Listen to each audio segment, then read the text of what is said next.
ಎಲ್ರಿಗೂ ನಮಸ್ಕಾರ. ಆತ್ಮೀಯ ಧ್ರುವತರ ಯೂಟ್ಯೂಬ್ ಚಾನಲ್ಗೆ ಸ್ವಾಗತ. ಸ್ನೇಹಿತರೆ, ಕನ್ನಡದ ಹೊರನಟ, ಸರಳತೆಯ ಸಾರ್ವಭೌಮ ಡಾಕ್ಟರ್ ರಾಜ್ಕುಮಾರ್ ಅವರು 1970ರಲ್ಲಿ ಒಂದು ಅದ್ಭುತವಾಗಿರೋ ಒಂದು ಸಿನಿಮಾನ ಕನ್ನಡ ಚಿತ್ರರಂಗಕ್ಕೆ ಕೊಡುಗೆಯಾಗಿ ಕೊಡ್ತಾರೆ. ಆ ಸಿನಿಮಾ ಯಾವುದು ಅಂದ್ರೆ ಶ್ರೀಕೃಷ್ಣ ದೇವರಾಯ ಸಿನಿಮಾ. ಈಗಲೂ ಸಹ ಸಾಕಷ್ಟು ಸಿನಿಮಾಗಳು, ದೊಡ್ಡ ದೊಡ್ಡ ಅರಮನೆ ಸೆಟ್ಗಳು ಎಲ್ಲ ಮಾಡಿದ್ರು ಕೂಡ ಆಗಿನ ಕಾಲದ ಸಿನಿಮಾಗಳಿಗೆ ಮ್ಯಾಚ್ ಕೂಡ ಮಾಡೋದಕ್ಕಾಗಲ್ಲ. ಅಂದ್ರೆ ಆಗಿನ ಕಾಲದ ಸಿನಿಮಾಗಳ ಹತ್ರ ಕೂಡ ಸುಳಿಯಕ್ಕಾಗಲ್ಲ. ಯಾಕೆಂದ್ರೆ ಇವಾಗೆಲ್ಲ ಒಂದು ಗ್ರಾಫಿಕ್ಸ್ ಮುಖಾಂತರ ಆಗ್ಲಿ ಅಥವಾ ಒಂದು ಅನಿಮೇಷನ್ ಮುಖಾಂತರ ಆಗ್ಲಿ ಒಂದು ಅರಮನೆ ಸೆಟ್ ನ ಕ್ರಿಯೇಟ್ ಮಾಡ್ತಾರೆ ಅಥವಾ ಪ್ರಾಣಿಗಳನ್ನ ಕ್ರಿಯೇಟ್ ಮಾಡ್ತಾರೆ.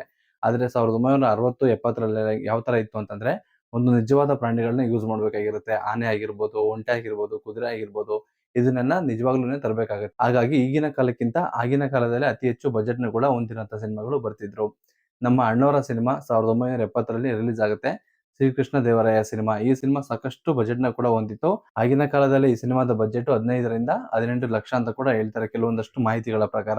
ಆದ್ರೆ ಆಗಿನ ಕಾಲದಲ್ಲಿ ಕನ್ನಡ ಸಿನಿಮಾಗಳು ತೆಗಿಬೇಕು ಅಂತಂದ್ರೆ ಮಿನಿಮಮ್ 8ರಿಂದ 10 ಲಕ್ಷ ಖರ್ಚಾಗ್ತಿತ್ತು. ಒಬ್ಬ ರಾಜನ ಬಗ್ಗೆ ತೆಗಿಬೇಕು ಅಥವಾ ಒಂದು ದೊಡ್ಡ ಐತಿಹಾಸಿಕ ಸಿನಿಮಾಗಳನ್ನ ತೆಗಿಬೇಕು ಅಂತಂದ್ರೆ ಅಂದ್ರೆ ಅಣ್ಣವ್ರ ಸಿನಿಮಾಗಳಿಗೆಲ್ಲ ಒಂದು 15 ಲಕ್ಷ ರೂಪಾಯಿ ಅಂತೂ ಖರ್ಚಾಗ್ತಿತ್ತು.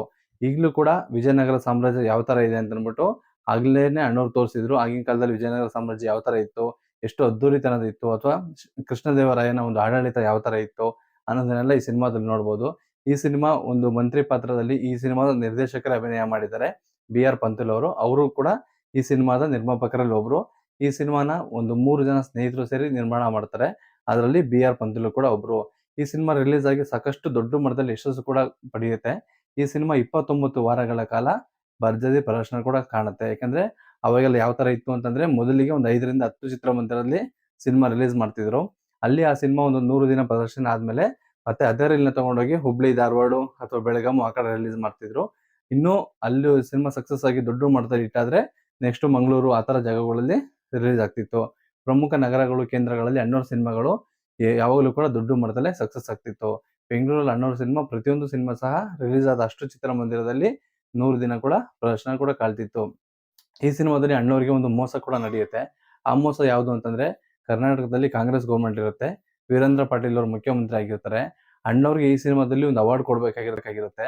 ಆದ್ರೆ ಅಣ್ಣವ್ರಿಗೆ ಈ ಅವಾರ್ಡ್ ನ ಕೊಡೋದಿಲ್ಲ. ಅವರು ಅಣ್ಣವ್ರಿಗೆ ಅವಮಾನ ಮಾಡ್ಬೇಕು ಅಂತಾನೋ ಯಾವ ತರ ಇದ್ ಮಾಡಿದ್ರು ಗೊತ್ತಿಲ್ಲ, ಈ ಸಿನಿಮಾದ ಒಂದು ಮಂತ್ರಿ ಪಾತ್ರ ಮಾಡಿದಂತ ಬಿ.ಆರ್. ಪಂತುಲ್ ಅವರಿಗೆ ಶ್ರೇಷ್ಠ ನಟ ಅಂತ ಒಂದು ಅವಾರ್ಡ್ ಕೂಡ ಘೋಷಣೆ ಮಾಡ್ತಾರೆ. ಆಗ ಅವ್ರಿಗೆ ಕರ್ನಾಟಕ ಗೌರ್ಮೆಂಟ್ ಏನೇ ಅವಾರ್ಡ್ ಕೊಟ್ಟರು ಕೂಡ ತಗೊಳ್ಳೋರು ಇರ್ಬೇಕಲ್ವಾ. ಆಗ ಬಿ.ಆರ್. ಪಂತುಲ್ ಅವರು ಆ ಪ್ರಶಸ್ತಿನ ನಿರಾಕರಣೆ ಮಾಡ್ತಾರೆ. ವಾಪಸ್ಸು ಗೌರ್ಮೆಂಟ್ಗೆ ಲೆಟರ್ ಕೂಡ ಬರೀತಾರೆ. ಯಾವ ತರ ಲೆಟರ್ ಬರೀತಾರೆ ಅಂತಂದ್ರೆ, ಈ ಪ್ರಶಸ್ತಿನ ತಗೊಳ್ಳೋದಕ್ಕೆ ನಾನು ಅಷ್ಟು ಯೋಗ್ಯನಲ್ಲ. ಯಾಕಂದ್ರೆ ಈ ಸಿನಿಮಾದ ನಾಯಕ ನಟ ಬಂದು ಡಾಕ್ಟರ್ ರಾಜ್ಕುಮಾರ್ ಅವರು. ಅವರು ಈ ಸಿನಿಮಾಗಾಗಿ ಸಾಕಷ್ಟು ಕಷ್ಟಪಟ್ಟಿದ್ದಾರೆ ಮತ್ತು ಈ ಒಂದು ರಾಜ್ಯ ಪ್ರಶಸ್ತಿ ಬಂದು ಅವರಿಗೆ ಸಲ್ಲಬೇಕು. ಈ ಸಿನಿಮಾದಲ್ಲಿ ನಾನು ಮಾಡಿರೋದು ಒಂದು ಮಂತ್ರಿ ಪಾತ್ರ, ಹಾಗಾಗಿ ನನಗೆ ಈ ಪ್ರಶಸ್ತಿ ತಗೊಳ್ಳೋದಕ್ಕೆ ಅಷ್ಟು ಯೋಗ್ಯನಲ್ಲ ಅಂತ ಬರೆದು ವಾಪಸ್ಸು ಆ ಪ್ರಶಸ್ತಿನ ನಿರಾಕರಣೆ ಮಾಡ್ತಾರೆ.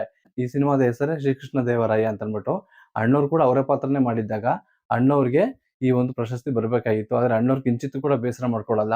ಯಾರಿಗೆ ಏನೇ ಸಿಗ್ಬೇಕು ಅದೇ ಸಿಗ್ಬೇಕು ಅಂತ ಕೂಡ ಪಂತುಲ್ ಅವ್ರಿಗೆ ಹೇಳಿ ಪ್ರಶಸ್ತಿನ ನೀವು ತಗೊಳ್ಳಿ ಅಂತ ಕೂಡ ಹೇಳ್ತಾರೆ. ಆದ್ರೆ ಪಂತುಲ್ ಅವರು ಯಾವುದೇ ಕಾರಣಕ್ಕೂ ಆ ಪ್ರಶಸ್ತಿನ ತಗೊಳ್ಳಲ್ಲ. ಈಗಲೂ ಸಹ ಆ ಪ್ರಶಸ್ತಿನ ಅಣ್ಣವ್ರಿಗಾಗ್ಲಿ ಅಥವಾ ಪಂತುಲ್ ಅವ್ರಿಗಾಗ್ಲಿ ಆ ಪ್ರಶಸ್ತಿನ ಕೊಟ್ಟಿಲ್ಲ. ಅದು ಆ ಪ್ರಶಸ್ತಿ ಈಗಲೂ ಕೂಡ ಹಾಗೆ ಇದೆ. ಅಣ್ಣವ್ರು ಈ ಸಿನಿಮಾಗೆ ಎಷ್ಟು ಕಷ್ಟಪಟ್ಟಿದ್ರು ಅಂದ್ರೆ ಆಗಿನ ಕಾಲದಲ್ಲೇನೆ ಅಣ್ಣವರು 4ರಿಂದ 5 ಕೆಜಿ ದಪ್ಪ ಕೂಡ ಆಗಿದ್ರಂತೆ. ಯಾಕೆಂದ್ರೆ ಒಬ್ಬ ರಾಜ ಯಾವ ತರ ಕಾಣಿಸ್ಬೇಕು ಅಂತ ಅಂದ್ಬಿಟ್ಟು ಅಣ್ಣವ್ರು ದಪ್ಪ ಆಗಿದ್ರು. ಮತ್ತು ಈ ಸಿನಿಮಾಗೆ ಅಣ್ಣವ್ರು ನೀವು ನೋಡ್ಬೋದು, ಒರಿಜಿನಲ್ ನಮಗೆ ಕೃಷ್ಣದೇವರಾಯ ಯಾವ ತರ ಇದ್ನೋ ಗೊತ್ತಿಲ್ಲ, ಆದ್ರೆ ನಮ್ಗೆ ಅವ್ರನ್ನ ನೆನ್ಸ್ಕೊಂಡಿದ ತಕ್ಷಣ ನಮ್ಗೆ ಅಣ್ಣವ್ರ ಮುಖಾನೇ ಎದುರುಗಡೆ ಬರುತ್ತೆ. ಅಣ್ಣವ್ರಿಗೆ ಯಾವುದೇ ಒಂದು ಪಾತ್ರ ಕೊಟ್ಟರು ಕೂಡ ಆ ಪಾತ್ರಕ್ಕೆ ಅಣ್ಣವ್ರು ಕರೆಕ್ಟಾಗಿ ಫಿಟ್ ಆಗ್ತಿದ್ರು. ಅಥವಾ ಅಣ್ಣವ್ರಿಗೆ ಅಂತಾನೆ ಆಗಿನ ಕಾಲದಲ್ಲಿ ನಿರ್ದೇಶಕರು ಅಷ್ಟು ಪಾತ್ರಗಳನ್ನ ಅಷ್ಟು ಚೆನ್ನಾಗಿ ಬರೀತಿದ್ರು ಅನ್ಸುತ್ತೆ. ಹಾಗಾಗಿ ಈ ಸಿನಿಮಾ ಸಹ ಅಣ್ಣವ್ರ ಜೀವನದ ಒಂದು ದೊಡ್ಡ ಚಿತ್ರವಾಗಿ ನಿಂತ್ಕೊಳ್ಳುತ್ತೆ. ಈ ಸಿನಿಮಾ ಆಗಿನ ಕಾಲದಲ್ಲಿನೇ 1.5 ಕೋಟಿಯಷ್ಟು ಕೂಡ ಕಲೆಕ್ಟ್ ಮಾಡುತ್ತೆ. ಈ ಸಿನಿಮಾದ ಬಜೆಟ್ 18 ಲಕ್ಷ ಆದ್ರೆ ಕೂಡ ಈ ಸಿನಿಮಾದ ಕಲೆಕ್ಷನ್ 1ರಿಂದ 1.5 ಕೋಟಿ ಅಂತ ಅಂದ್ಬಿಟ್ಟು ಹೇಳ್ತಾರೆ. ಯಾಕಂದ್ರೆ ಆಗಿನ ಕಾಲದಲ್ಲಿ ಕಲೆಕ್ಷನ್ ಅಥವಾ ಬಜೆಟ್ ನ ಒಂದು ನೀಟಾಗಿ ಎಲ್ಲೂ ಹೇಳೋದಕ್ಕಾಗಲ್ಲ. ಸಿನಿಮಾಗೆ ಎಷ್ಟು ಖರ್ಚಾಗಿದೆ ಅಂತ ಬೇಕಾದ್ರೆ ಹೇಳ್ಬೋದು, ಆದ್ರೆ ಕಲೆಕ್ಷನ್ ವಿಚಾರ ಯಾವ ತರ ಅಂತಂದ್ರೆ ಅವಾಗೆಲ್ಲ ಪೈಸಾಗಳಲ್ಲಿ ಟಿಕೆಟ್ ಪ್ರೈಸ್ ಇರ್ತಿತ್ತು, ಅಥವಾ ₹1, ₹2, ₹3 ಈ ತರ ಇರ್ತಿತ್ತು. ಹಾಗಾಗಿ ಒಂದಷ್ಟು ಚಿತ್ರಮಂದಿರದಲ್ಲಿ ರೆಕಾರ್ಡ್ಸ್ ಇರುತ್ತೆ, ಇನ್ನೊಂದಷ್ಟು ಚಿತ್ರಮಂದಿರದಲ್ಲಿ ರೆಕಾರ್ಡ್ ಇರೋದಿಲ್ಲ. ಹಾಗಾಗಿ ಕೆಲವೊಂದಷ್ಟು ಮಾಹಿತಿನ ಕೆಲವೊಂದು ಜಾಗದಿಂದ ತಗೊಂಡಿರ್ತೀವಿ, ಇನ್ನ ಕೆಲವೊಂದಷ್ಟು ಮಾಹಿತಿಗಳು ಸಿಗೋದಿಲ್ಲ. ಒಂದು ಅಂದಾಜಿನ ಪ್ರಕಾರ ಹೇಳೋದಾದ್ರೆ ಈ ಸಿನಿಮಾ ಸಹ ಅಣ್ಣವ್ರದ್ದು 1970ರಲ್ಲೇ 1 ಕೋಟಿವರೆಗೂ ಕೂಡ ಕಲೆಕ್ಷನ್ ಮಾಡಿತ್ತು ಅಂತ ಹೇಳ್ತಾ ಈ ಒಂದು ವಿಡಿಯೋನ ಇಲ್ಲೇ ಮುಗಿಸ್ತಿದ್ದೀನಿ. ಎಲ್ರಿಗೂ ಧನ್ಯವಾದಗಳು. ಹಿಂದೂ ರಾಜ್ಯದಲ್ಲಿ ಇಂದು ಒಂದೇ ತಂದೆ ಮಕ್ಕಳಾದ ಅಣ್ಣ ತಮ್ಮಂದಿರಲ್ಲಿ ಒಬ್ಬರ ಹೃದಯದಲ್ಲಿ ವಾತ್ಸಲ್ಯ, ಮತ್ತೊಬ್ಬರ ಹೃದಯದಲ್ಲಿ ಮಾತ್ಸರ್ಯ.